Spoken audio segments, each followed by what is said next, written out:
திராவிட முன்னேற்றக் கழகம் தனி, அதிமுக என்டிஏ தனி, சீமான் தனி, விஜய் தனி என்கிற 4 முனை போட்டி வருகிற பொழுது ஆட்சியாளர்களுக்கு எதிரான மனநிலையில் உள்ள அரசியல் கட்சியினரும் மக்களும் இந்த 4 பிரிவாக போயிடுது. அப்போ வாக்குகள் சிதறடிக்கும் பொழுது ஈஸியாக அவங்க வின் பண்ணிடுவாங்க.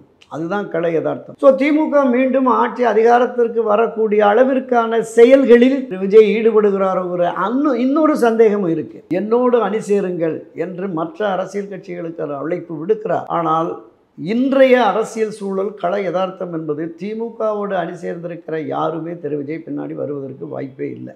நம்பி போக மாட்டாங்க. ஒரு முதலமைச்சர் வேட்பாளர் விஜயை முதலமைச்சராக்குவதற்கு நாங்கள் எல்லாம் கைகோர்த்து களத்தில் வருகிறோம் என்று யாரும் பெரிய கட்சிகள் வருவதற்கு வாய்ப்பில்லை.